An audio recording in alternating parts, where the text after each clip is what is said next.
Hello everyone, how are you my dear friends. First of all आप सभी का स्वागत है अपने इस YouTube channel the integrity and honesty में। डियर फ्रेंड्स, आज हम लोग पढ़ने वाले हैं भारतीय संविधान का अनुच्छेद 1। हम लोग ये देखेंगे कि अनुच्छेद 1 में क्या कहा गया है, और इससे भी बड़ी बात ये कि हम लोग हर दिन एक एक अनुच्छेद को पढ़ेंगे और बहुत डीप में पढ़ेंगे, बहुत अच्छी नॉलेज के साथ।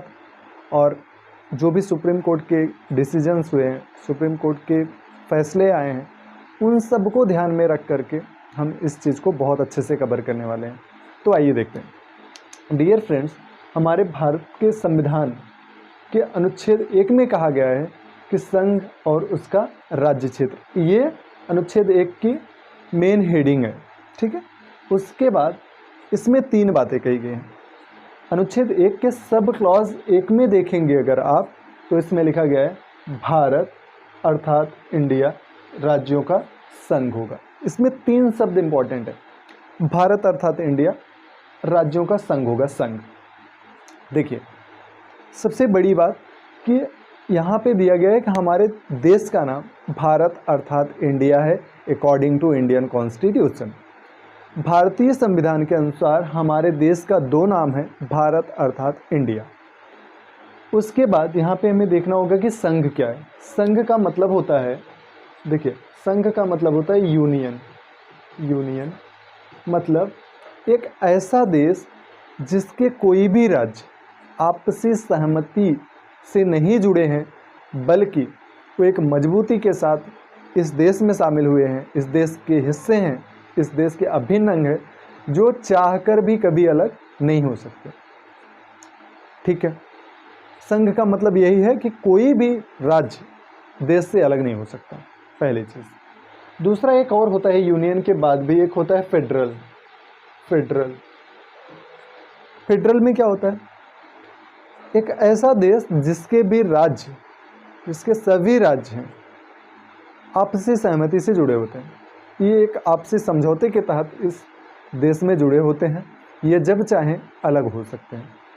फॉर एग्जांपल इसमें है USA, United state of America, and इसका एग्जांपल आप देख सकते हैं इंडिया।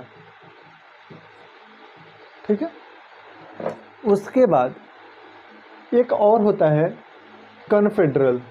कन्फेडरल कन्फेडरल इसकी हिंदी होती है परिसंघ। कन्फेडरल में क्या होता है? एक ऐसा देश जिसके सभी राज्य बहुत आसानी से अलग हो सकते हैं, बहुत इजीली अलग हो सकते हैं, वो जब चाहें।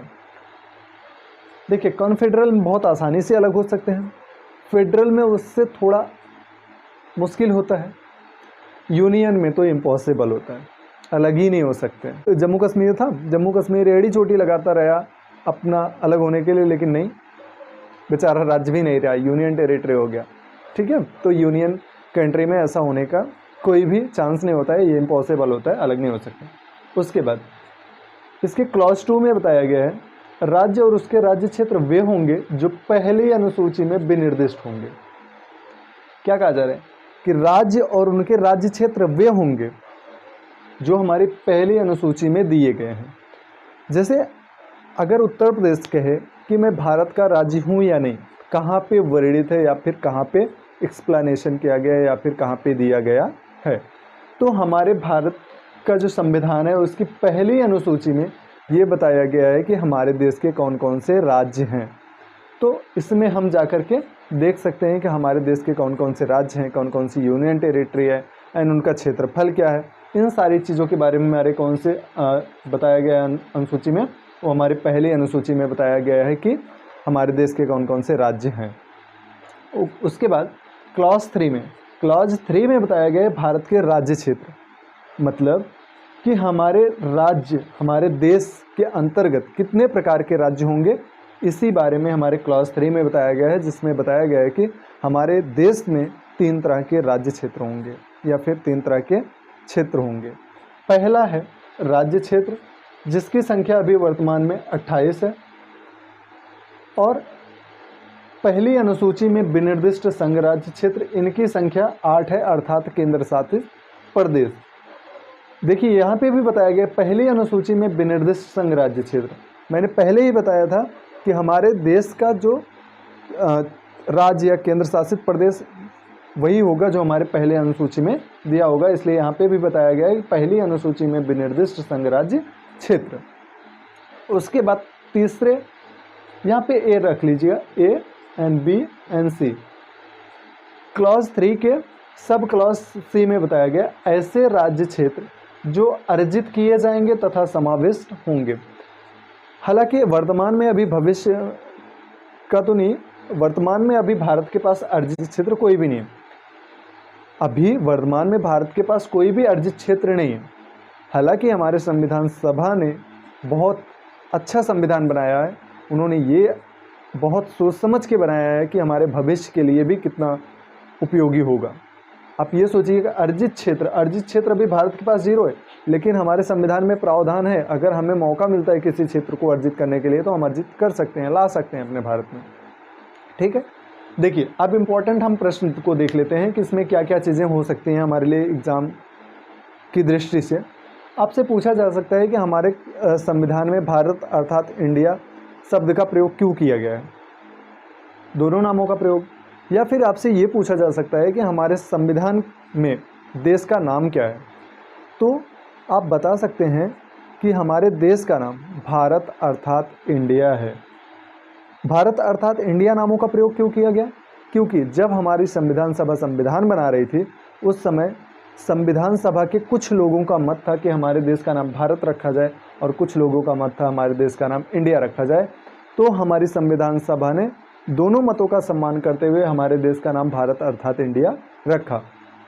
उसके बाद कुछ बुक में जिक्र मिलता है कि ये भी चर्चा हुई थी कि हमारे देश का नाम हिंदुस्तान रखना चाहिए, क्योंकि कहीं ना कहीं हमारे देश का पुराना नाम हिंदुस्तान भी था, जिसके नाम पे एक महासागर भी है जिसका नाम है हिंद महासागर, तो हमारे देश का नाम हिंदुस्तान भी होना चाहिए।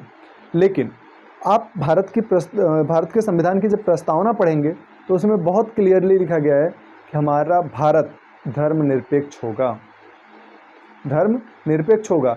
इसका मतलब क्या है कि हमारा जो संविधान है, हमारे देश का संविधान है, वो क्या करेगा, वो सभी धर्मों का सम्मान करेगा।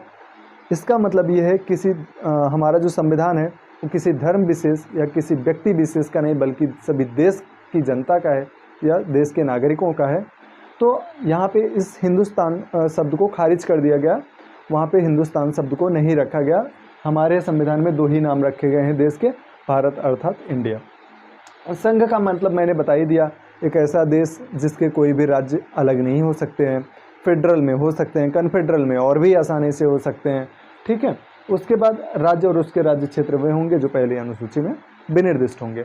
माय डियर फ्रेंड्स, हम लोग ऐसे ही इसी तरीके से सारे आर्टिकल को कवर करेंगे और ये भी देखेंगे कि सुप्रीम कोर्ट के डिसीजन क्या है एंड सुप्रीम कोर्ट कब क्या डिसीजन दिया। इन सारी चीज़ों की हम विस्तृत स्टडी इस यूट्यूब चैनल पर करने वाले हैं, बहुत डीप में करने वाले हैं। तो आप सब हमेशा ऐसे ही इस चैनल के माध्यम से अपने नॉलेज को विस्तृत कीजिए, हमेशा आप जुड़े रहिए। शिक्षा से बड़ा कुछ होता नहीं है, शिक्षा ही आपके जीवन को संवार सकती है, मेरे जीवन को संवार सकती है। तो शिक्षा से हमारा हमेशा लगाव होना चाहिए। धन्यवाद, हम लोग मिलते हैं नेक्स्ट वीडियो में। Good night.